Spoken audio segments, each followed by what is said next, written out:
Right then, we'll get there in the end.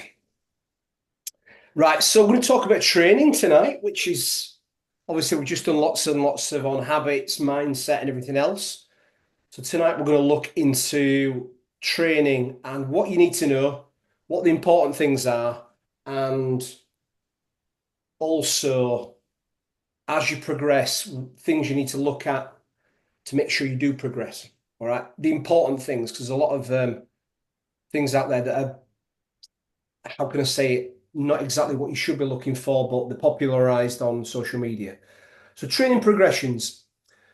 The first thing, the first principle you need to understand in all this, whatever you do when it comes to training, is this: if nothing changes, nothing changes. We must force the body to adapt. Your body responds to the specific demands made upon it. And that comes with loading in strength training, and that comes with cardiovascular adaptations when you are doing aerobic, anaerobic training. So your body will always fight to maintain homeostasis to stay how it is. And if you want it to get better, get stronger, get leaner, you have to force it to do so, because you will always try and just, like a thermometer in a house. If you set your thermostat, if you set your central heating to 19 degrees, your body, like the system, will try and maintain at 19 degrees. If you adjust your thermostat at home to 25, hopefully your heating system will ramp up to 25, or vice versa if you turn it down. Now, your body's like that. You have to make it change. And how you make it change is what we're going to go into, whether that's stronger, bigger, or leaner, fitter, whatever you're looking to try and achieve. So first of all, we'll dive into your strength work, and we're going to look at the ways to progress your strength sessions. So the first option is to increase the load. Okay. So increasing the load, quite simply, is the amount of tension and load put through the muscles, the tendons, the ligaments, and the bones. So if you're under a bar and you're squatting, that is to add more weight over time. If it's on a pin-loaded machine, it will be usually to move the pin down gradually down the stack so more load passes through the muscle. The next way is to increase the time under tension. So you can complete 10 reps in 10 seconds, 15 seconds, 30 seconds, or 40 seconds. Now, usually, if you're looking to grow muscle and build firmer, more shapely muscles and a more aesthetic looking physique, which I would guess most of you do, normally you want to keep a set around 50 to 70 seconds in that ballpark. So if you are doing less reps, for example, so if you're doing 10 repetitions in a set, if we think about there's 4 parts to a lift. Some people say 3, but that's not true. There is 4 parts to every lift. There is the lowering, the eccentric partial of a repetition. So that's lowering the weight under control, lengthening the muscle under load. You've then got your stretch position. So if you look at a bicep curl, for example, you would eccentrically lower the load. Your stretch position is when your bicep is at its longest place. Sometimes you can have a pause in that position depending on the lift. So that's part 2 of the lift. Part 3 of the lift is the shortening of the muscle, the lifting of the weight. So the muscle shortens and contracts under load, which is called concentric portion of the lift. You have then got the fully shortened position, which again, if you think of a bicep curl for argument's sake in this, that's going to be the top part where sometimes in some lifts, you will have a pause or an intentional squeeze of a muscle in the shortened position. So all 4 parts of that repetition have a time component. it could be 0, it could be 1, it could be 2 seconds, it could be 3 seconds. So sometimes in some lifts, you will see a 2 or 3 second lower, 1 second pause in a stretch position, 1 or 2 second lift, and 1 second at the top. So each rep might be 3 seconds, 4 seconds, 5 seconds. So that's where, when you hear time under tension, that's what it means. How long is each rep? How many reps? So your total set time ideally wants to be over 45 seconds and probably under 70, 80 seconds, in that ballpark. Okay. Another way to increase progress is to increase the reps with a given weight. So if you can squat 50 kilos for 8 reps, by the time you can do it for 9 or 10 or 11 or 12 reps with 50 kilo, you have got stronger because you can handle that load for more repetitions. Okay, so that is a way of progressing before you would then increase the load again and probably drop the reps back down and build up the reps with that weight and then keep doing that cycle. You've also got decreasing the rest between sets. Now that increases intensity and it increases the density of work because you're getting more sets done in a shorter space of time. But the caveat to that one is we do not want to decrease your rest to sacrifice strength gains and getting stronger. The goal is always to get stronger and put more load through the body in a safe way.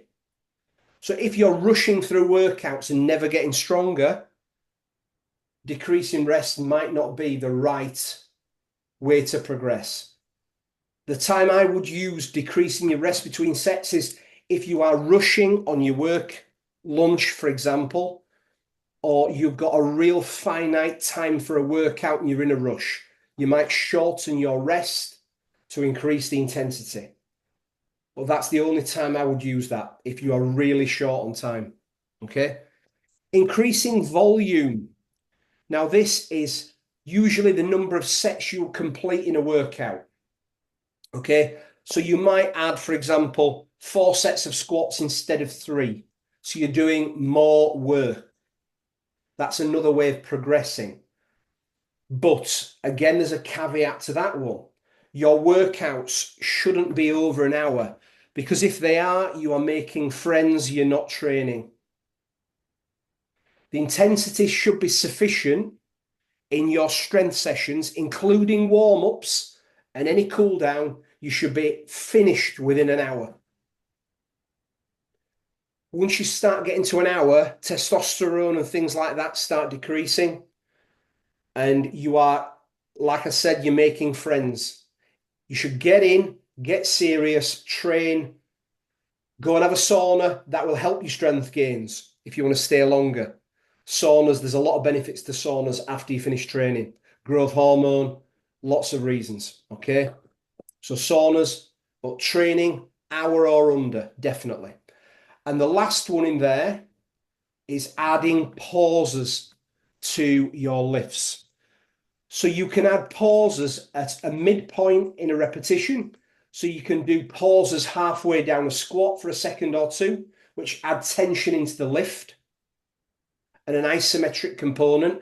You can add pauses at the bottom of a lift in the bottom position. And in other lifts, you can add pauses at the top, which again adds time under tension and will add intensity to the repetition. All right. Does all that make sense? Any questions so far on that? It makes sense, yeah.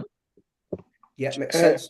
Miles, is there so you're going about increasing load or reps or sets, and that's all increasing your volume over your workout. Is there a particular sort of percentage that you'd be looking at as a safe progression? Because some people can go too hard. You know, when you look at a bicep curl, people will jump from 8 to 10. Yeah. It's as a percentage, it's quite high.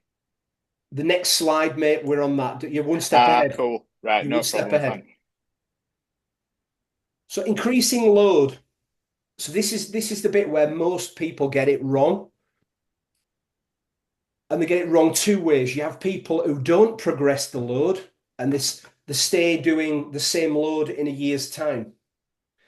And then there's the other end of the spectrum where people are trying to put too much weight on the bar too quickly. Now, there's two things I want to cover here: big lifts versus isolation. So when I talk about big lifts, I'm talking multi-joint compound lifts, things like deadlifts, things like heavy rows, squats, lunges, where you're using multiple muscles and multiple joints. Now, you can probably, when you are novice to intermediate, when you add weight on a squat, it usually isn't a 0.25 per side or 0.5. It might be 1.25 per side or 2.5 per side, and not every single workout.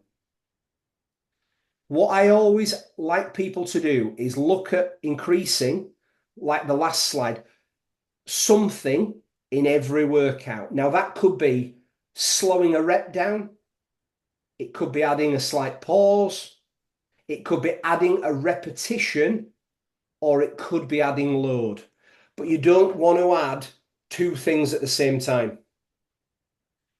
So if you are squatting this week and you squat 50 kilo for 8 repetitions, next week you might try and hit 9 repetitions or 10, but you wouldn't try and hit that with 55 kilo. You would only try and increase one or the other, or adding a pause or slightly slowing down the eccentric portion of the lift. All the preceding things that we covered are all ways of progression, but ultimately over time, you want to be adding load to the bar. Now, a big lift, progression in load, like I just mentioned previously, will be different to an isolation lift. So if you're using a single joint, small muscle group, like, again, I'm going to go to it because it's easy to figure out. Let's just say you're doing a bicep curl on a pin loaded machine, on a preacher curl, or with a dumbbell. The bicep isn't the biggest muscle in the body. So progression on a bicep curl will be fractional. You might be trying to go from a 7 kilo dumbbell to an 8 kilo dumbbell. And that might be after adding 2 repetitions, and then the week after trying to go from a 7 to an 8. So the progression with smaller muscle groups, the percentage and the amount of progression will be smaller and fractional. Your deadlift, for example, away from a bicep curl, you might be able to jump from 50 to 55 kilo on a deadlift. It's possible. But as you get stronger and stronger and stronger, even with a deadlift, even with a squat, the amount of load you will progress by will get smaller. So when you are starting out, you will be able to add maybe 2.5, 5 kilo to a bar. Some of you might jump even more than that, but I don't recommend it. I prefer leaving a rep in the tank sometimes and progressing over time, week after week. We don't want to flog ourselves to death, especially if the rep is not perfect, which I'm going to come on to soon. Like I mentioned there, increasing load, not every session. I would always prefer somebody to add either a rep, a pause, or extra time under tension in the next lifting session before trying to add load in the one after that. We never ever sacrifice technique, tension, and control for increasing load. If a repetition is meant to take 3 seconds lowering, it takes 3 seconds. If you can't lower that weight, be it a squat, be it a row, be it a pull down, whatever it may be, if it's a 3-second eccentric, for example, if you can't hold it for 3-second eccentric, the weight is too much. You need to back off. I always say progress, not perfection. This is the one time I say it's perfection every time. I only accept perfect repetitions. There is no budging on that. Safety and perfect reps mean long-term progress. When you see people heave-hoeing weights, you know, doing a limbo dance to get a barbell up, doing a curl, it is ridiculous. Your risk of injury goes through the roof. And half of the time, you're not even working the muscle you're trying to work. So you never, ever sacrifice your technique, the tension on the muscle that you should have at all times, and the control and the tempo, the speed of the lift. So I don't want to leave this slide until I've absolutely hammered that point home. Perfect repetitions at all times. If I hear any of you aren't doing perfect reps, well, there's trouble. Can I ask a question, Miles? Of course you can. So we've talked before about maybe really struggling when you get into your number 8 of 8 or something like that. So for instance, if I was doing bicep curls, Yep. I might be doing them perfectly for about 6, and then 7 might be a bit iffy, and 8 might be a real struggle. Or even sometimes my right arm can do it, but my left arm can't. Yep. Should I be dropping a weight down until I can do all 8 of them and just doing the You, other bits? every repetition wants to be perfect in terms of the control and the tension on the muscle that you should be working. Yeah. And the rep where you form, you should be fighting the weight to maintain that 3 seconds, for example, because I've used it. That should be your last repetition. Yeah. If you are fighting at rep 5 or 6 and you're meant to get 8, I would back the weight down a little bit. Okay. Yeah, so I the think last, I'm fighting. well, I'm fighting at 7 and 8. yeah, I mean, visually, I'd like to see what fighting the rep looks.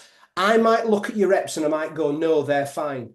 Right. Because there might be a little bit of a shake, but you're not using every muscle in the body to move it. You know, your elbow position's perfect. You're not using the hips to jaunt the weight up. I might look at them and think, well, do you know what? Those reps are still really good reps. Well, I don't think they are. I think when I get towards end, my left arm it won't lift it at all. It does absolutely fine through others, but towards the end, my weaker arm, it ain't coming up. I'd have to push it up with my right hand as well. There's nothing if you're doing exercises obviously that are independent, like a dumbbell bicep curl where you're using two dumbbells, for example. Mm, There's nothing wrong with, let's just say, left arm gives up the ghost at rep 6. You mm. can just leave that arm in a stretched position. If you've still got 2 reps in the tank on your right hand side, you can safely do them. You could finish off the last 2 with your right hand side. Okay. What I Yeah, would say to you is, that's though, fine. on your left hand side, if that's good, don't start shaking the body and trying that game. No. If you can safely complete the reps with your right hand side, do those, Yeah. because you don't necessarily want to leave your right arm unchallenged because your left arm's a little bit weaker. Okay. That answers that. I Yeah. understand. I'm with you, Yeah. If Miles. left arm fails at rep 6, fail at rep 6, leave it there. Don't try rep 7 and 8 on that left arm. All right, Okay. makes sense. Yeah, it does. Thank you. Perfect. Any other questions on that slide? Also, Miles, there's a question by Emma. Her microphone isn't working. So the question is, I'm not convinced my technique is very good. If I come into the gym, will there be someone who can show me the technique? Yes, or I'm happy to critique any of your techniques. So if any of you want to do any videos of your lifts and you want to put them in the group, I'll look through your lifts and I'll give you live feedback on your lift about body position, body angles, speed, tempo, depth, anything. I will basically give you a live, I will talk you through your rep, every part of it live as you're doing the reps. I'll talk over it and talk you through it. So yeah, if any of you want to come in, I can arrange for one of the guys to see you in the gym. Or like I said, if you want to upload a video of your deadlift, your squat, anything you're doing, and if you want me to critique it for you and give you feedback, I'm happy to do it at all. You know what I mean? Anytime. Yeah. So Emma says, that's great. Thank you. I'll arrange to come in. Perfect. Yeah. Just message in the Facebook group and I'll make sure somebody's there to obviously greet you and obviously go through lifts with you. Anything else before we move on? Next one. We're good? Yeah. Good. Yeah. Right. So just I've got a specific slide for this one because I want to go through it and just remind you, like I said, the time under tension is mechanical tension is the biggest factor for the adaptation of your muscle fibers, your ligaments, your tendons, and also as well the adaptive response. So mechanical tension, which is the minute you pick up the weight, every part of the muscle and the body being under load is massively important. So like I put there and I explained, each part of the rep must be under conscious control. So bicep curls are really getting it tonight, but I'm going to stick with bicep curls because it's easy to explain. So when you are lowering that weight, you want to almost think about your bicep and the fibers sliding as the muscle is lengthening under control. And you want to really get your mind into the game of the muscles contracting hard to shorten, to obviously bring that barbell or that dumbbell up to the top position. And if it says in the top position there's a 1 second hold, you want to squeeze the muscle as hard as you can for that 1 second. If it says 1 second in the lengthened position, in the stretch position, you want to count this out in your mind while the rep is going on. So if you're lowering 1, 2, 3, stretch for 1 and back up 1, 2, hold for 1, back down 1, 2, 3. That's the kind of tempo in your mind you want to think about as you're completing these reps. Because if they are specific times for certain portions of the lift, they are there for a reason. Because we want to maximally overload the muscle and get the most we can out of every repetition. Okay? Make sense? I've got a question. Go on. Where do we find these specific times? Well, the tempos should be in the programs you're following. Ah, right. I'm doing the first one. Has it got tempos on there? It should have. I don't want to. What I'll do is I'll put the programs up in the group afterwards, and what I'll do is in Facebook, and I'll try and explain where they are and what they mean. Right, okay. Thank you. So, because once you get this and get the time under tension and the specifics of each repetition, strength training becomes a bit of an art and a science. Yeah. Because there is art and science to this.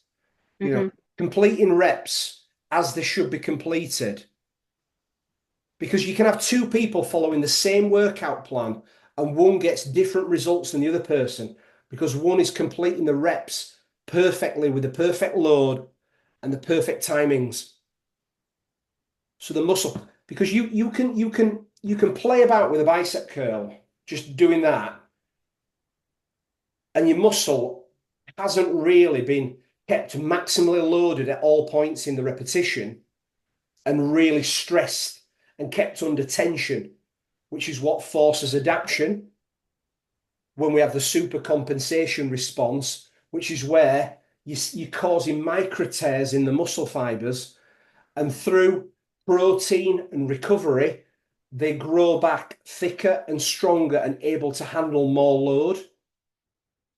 So when a muscle gets firmer and more shapely and people go, oh, I can see definition in your arms, that's because the fibers have got thicker, stronger, more resilient, and they can handle more load because we are forcing them to change. And that's why repetitions and how they're completed is really important. So increasing reps, as we mentioned before, if we can't increase the load, adding a rep can be the logical progression. And the final point is what I want to cover on reps here is if you can do an 8 kilo bicep curl and you can do them perfectly all the way through to 8 repetitions, and next week you think, okay, I'll try for 9 repetitions. The week after, you do 10. The week after, you do 11. And in 6 months' time, you can do 37 reps with 8 kilo. That's not necessarily the goal. If you are trying to get stronger and trying to change the shape and look better naked, repetitions usually between 6 and 12, I would say based on experience, are best for upper body training. And your reps can go slightly higher, I've found, in lower body training in certain lifts. I've had people grow big legs doing 20 rep squats, 20 rep leg presses before. Okay, so I don't believe you should be going lower body above 20 reps, and upper body training, usually 12 is kind of a cutoff for me when I'm programming people. Unless there is a very, very specific reason, I will go outside of those. Lower than 5 is if I'm working with a power athlete, Olympic lifter, power lifter, or somebody who has to get extremely good with a vertical jump and things like that. But for most people who want to look better naked and get stronger and bigger muscles, 6 to 12 upper body, usually. You can go slightly higher, but I don't usually recommend it. Lower body, between 6 and 20 reps, okay? But like I said, usually within them parameters, if it says 8 reps for a lift, once you can do 9 or 10, increase the load. If it says 12 reps and you can do 13, 14, increase the load. Once you normally get 2 reps over your target, increase your load. Keep it simple. And again, decreasing rest between sets. It can increase the training intensity, but we never want it to come at the expense of getting stronger. Where and when to apply it, like I said before, the only time I recommend increasing the density of your training, which is shortening a workout, decreasing rest, never ever lighten your load though. You should be trying to still hit the same amount on the bar, on the machine, as if you had the longer rest. So if you're rushing a particular week, that week, your progression might be in that week that you've lifted the same weights for the 4 sets with a shorter rest, because you've decreased your recovery. So again, that is a progression, but I wouldn't like you to train like that always. The only time I do this is if I've got clients who are working away, they're in London, they're training in a hotel gym, and they're really rushing between meetings. That's the only time I like density-based training like this. Otherwise, you want to rest enough so you can go all out on your next set. Okay? Volume. So increasing total number of sets can increase your gains if rest and recovery is right. Okay, so if you're increasing your total number of sets, like I said before, bear in mind the window of opportunity for like your strength sessions. We don't want to be going over an hour. If you start adding sets to all your lifts, everything, and your workout turns into an hour and a half, an hour and 45 minutes, I would say you're not going to get stronger. So you should only be adding sets if you can keep your workouts within the window allocated up to an hour, okay? Again, for most exercises, sets and reps are inversely proportional. Okay, so if you're doing 6 sets of 3 reps, the load would be a lot higher because you're only doing 3 repetitions. But so that's example, a power lifter. They might do 6 sets of 3 reps of a heavy deadlift, a heavy back squat, heavy bench press. Whereas if you're doing 3 sets of 10 reps, you'd actually doing more total reps than the 6 by 3, but your load would be lower because what you can lift for 10 reps isn't what you can lift for 3 reps. Okay, so total volume, you've got 18 reps there versus 30 reps. And it's not to say that one is more productive than the other, but one of them is definitely purely strength based because you're only doing three reps. Your 3 sets of 10 is more of a hypertrophy, reshaping, building muscle rep range rather than 3 reps, which is pure strength. Okay. If you're lifting heavier loads, the repetitions go down and higher set numbers come in. Okay. So for you guys who are on a body composition journey, which most of you are, none of you have told me you're competing in a powerlifting or weightlifting competition in a few weeks. So most of you won't be doing 5x5, 6x3, that kind of rep range. The lowest you're probably going to be going is 6 repetitions on any lift, because that kind of range around 6 is the hybrid where you can still get very strong, but you still get body composition and hypertrophy responses as well. So 4x6 is a good sets and reps combination. 4x8, 3x10, those kind of numbers is where you're going to be staying probably on your journey. And you're going to focus on getting stronger in those rep ranges. Okay. Next one we're going on to cardiovascular training. It's not a dirty word. Okay, so I'm going to tell you why it's important, and I'm going to tell you when it should be used because it's often misunderstood as cardiovascular training. And I've trained some of Great Britain's like shot putters.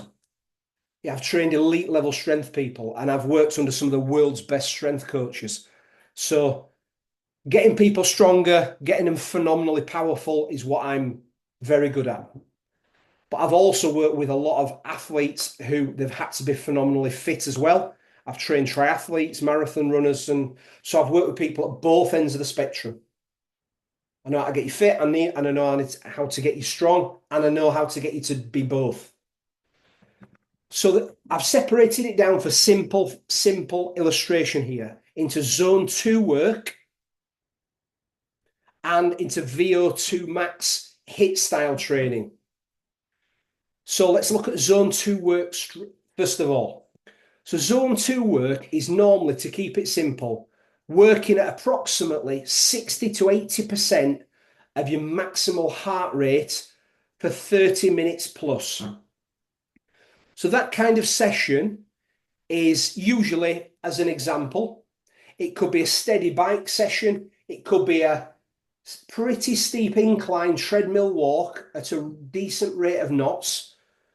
And as well, to look at your maximal heart rate, you're looking at 220 minus your age.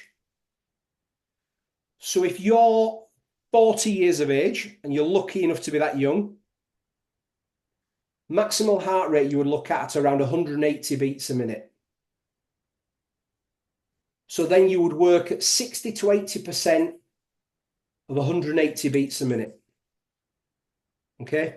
And that will be your kind of heart rate target for that kind of session. Okay. So low heart rate zones, you're probably going to be able to have a conversation. You might be sweating, depends how fit you are, but it's not an intense workout. It's calorie expenditure workout, and it's just engine work, we call it. You can do this at the end of a weight session. So you wouldn't do this before your weights, you would tag it on after. So incline, 4, 5, 6 on a treadmill, decent steady walk, watch a podcast, 30, 40 minutes. That's a zone 2 kind of session, or done on a bike. You can do it on a rower, any piece of cardio training, or a steady jog, nice and steady, chatting to somebody at the side of you. As we age, now, younger people tend to shy away from zone 2 work. If you're in your 20s, if you're 18 and you just want to look Instagrammable, a lot of people don't do zone 2 work. But once people get past 35, I do recommend people do at least one zone 2 session a week. And zone 2 session can be an outdoor hike at a decent pace on a Sunday. It doesn't have to be gym based. That's a good thing about zone 2 work. It can be outdoors. So you don't have to think I've got to walk on a treadmill and be bored in the gym. Keep your other gym work for that reason. Okay. Your strength work and HIIT sessions. Okay. Which I'll come on to. Like I said, high incline walks, cycle, row. You can do ski erg at a nice steady pace. That also works for zone 2. Nice and low strokes per minute on your rower and your ski erg. So they all work. So that's zone 2. One session a week. You can do 2 if you want. Don't have to do more than that. I would say I would split it between the next one and the zone 2 work.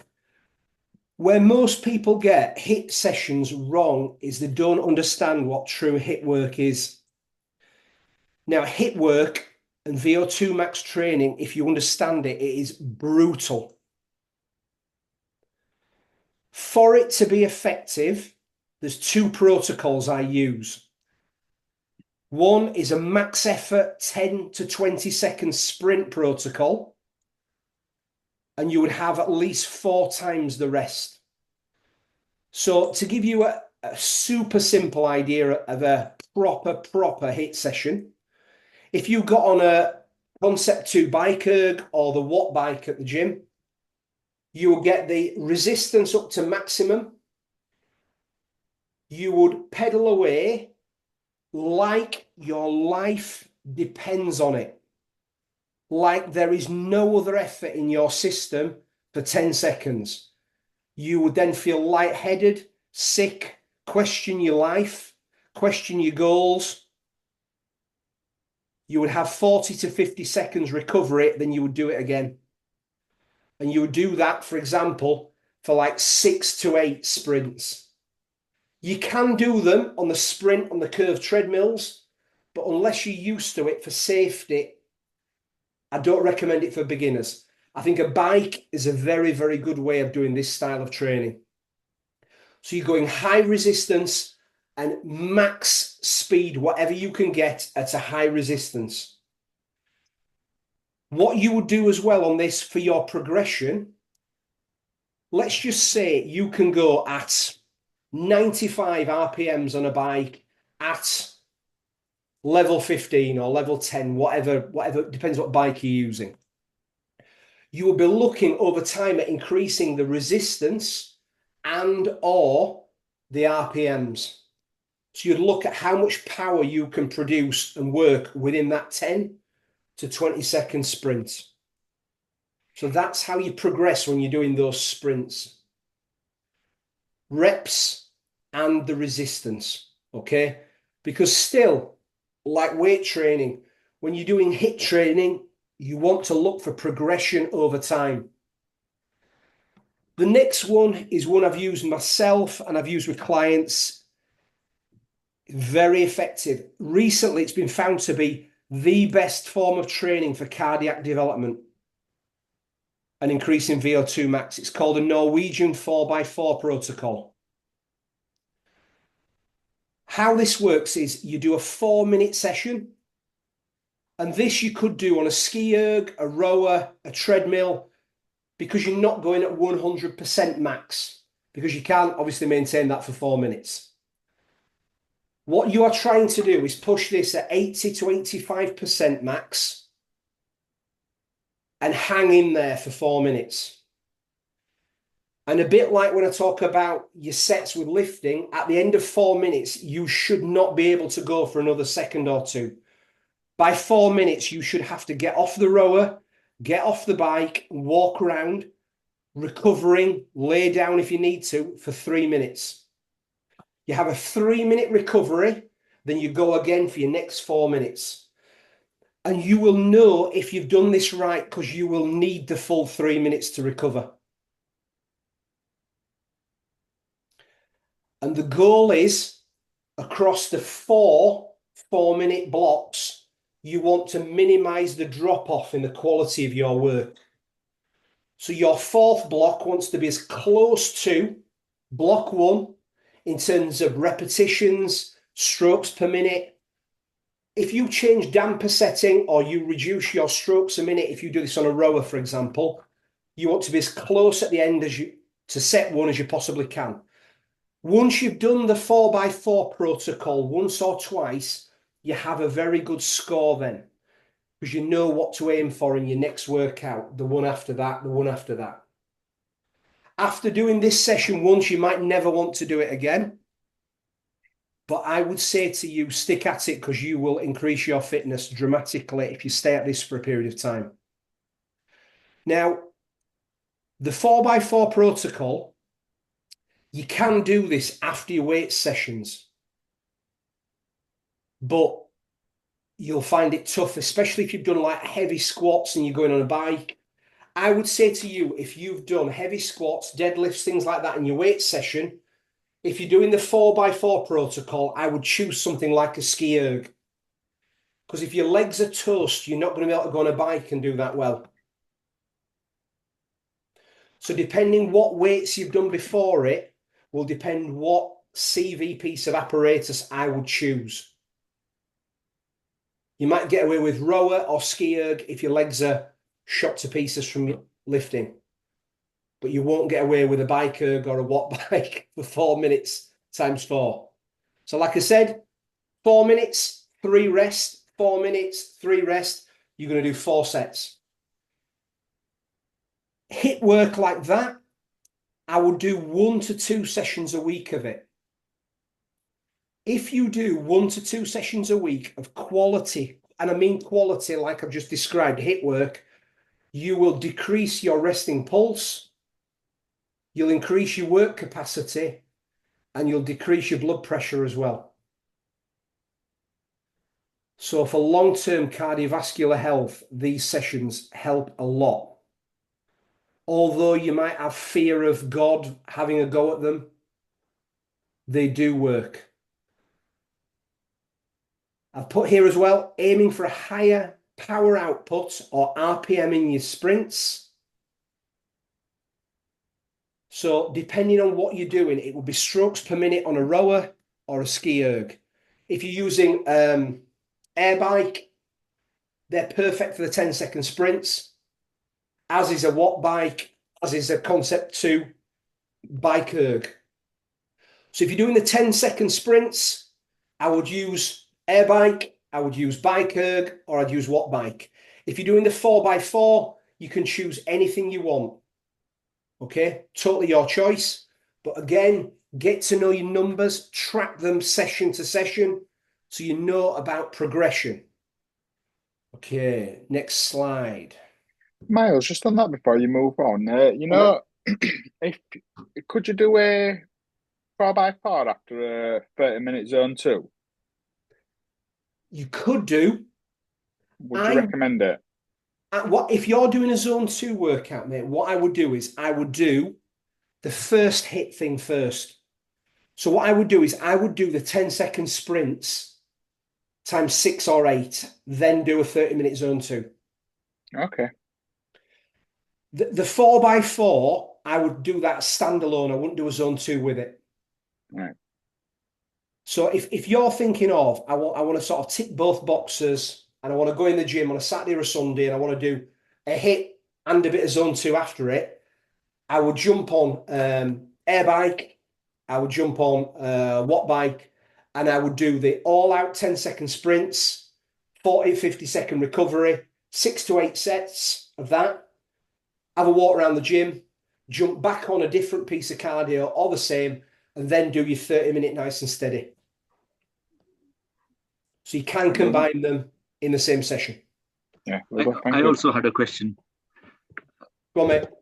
On the zone 2, if my heart rate is at 108 at 60%, does it have to be at that pace for 30 minutes?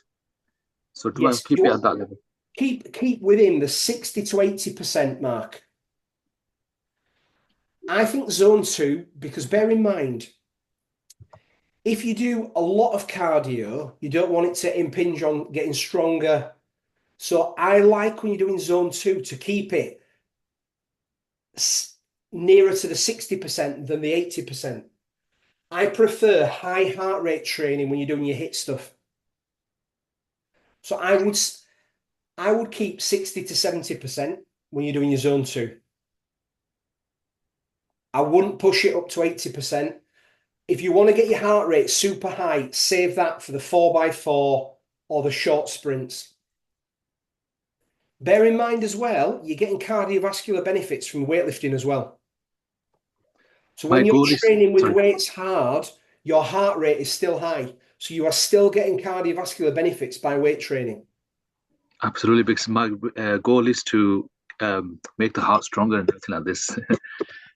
So what the key thing is what a lot of people do when it comes to cardio training is they only ever do one or the other. They only either just do a steady jog or a steady walk, and they totally avoid like the real high intensity HIIT stuff, or they only ever do HIIT stuff and never ever do any zone 2 stuff. So I think zone 2 stuff, if you look at your training week, I would do my zone 2 as a decent hike on a Sunday, lower heart rate zones, set up your watch, track your heart rate, keeping at that kind of pace that's keeping you 60, 70% of maximal heart rate, and go for a nice hike outdoors. That's your zone 2, tick. In the gym, like I said, I would tag on some HIIT work at the end of some weight sessions. And again, I would only do HIIT stuff once or twice a week. Because if you're lifting 3 or 4 days a week, you're getting a good stimulus there to change your body. If you then start adding 4, 5, 6 HIIT sessions a week in, unless you're getting naps in during the day, sleeping perfectly, and all these other things, your recovery starts to suffer. Remember, training is a stimulus. You actually adapt when you rest, and the good nutrition and the good sleep helps you to then super compensate, ready to go again. These are just the stimulus, guys. Your body then will think, what the hell was that? I need to get fitter. And your body then, through all the mechanisms it has, and I won't bore you with them, when it comes to cardiovascular adaptation, will get you where you can tolerate higher workloads and higher intensities. Okay? So you don't have to do tons and tons of it. And just to finish off, when it comes to training, activity progressions, just a reminder, the small compound effect stuff. Obviously, as we've always said, getting more steps in, standing more than sitting, little walks after meals to increase your step count and increase digestion, manage your insulin levels, blood sugar levels, taking the stairs. If you don't need to take the car, always walk.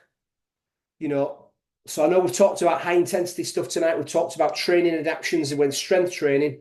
But I don't want you to forget the basics we've talked about so far. Well, I thought we'd get that done quicker, but it's like took the full hour. Any questions? Any questions? I think it's been really good, that, Miles. I appreciate it. See, I mean, there might be a lot there for some of you to take in. Some of you might understand most of it. I will put the recording in. If you want to rewatch any bits of it and fast forward to certain sections, you can, where you got a bit lost or you wanted to listen again. Use, again, like Bruce Lee once said, use what is useful. So out of this whole recording, there might be little snippets you want to re-listen to. There's some of it you might think, no, I get that, I do that, I've got it. But there might be certain bits you want to re-listen to. So when I put the recording in tomorrow, you might want to listen to certain bits again, just to sort of make it sink in and drop in, and so it's there. If you've got any questions, some of you always private message me. You can do that. If you want to put any technique stuff in the group about your lifts, please do. I'll have a look. I'll critique it. And I won't be too nasty, honestly. I won't. I'll be nice. Okay, guys, I think we'll leave it there for tonight. And thank you. And we'll let's have a good week this week. I'm excited to see what Sunday brings as we get into the business end now, aren't we? All right, Yes, guys. with Yeah. transformations.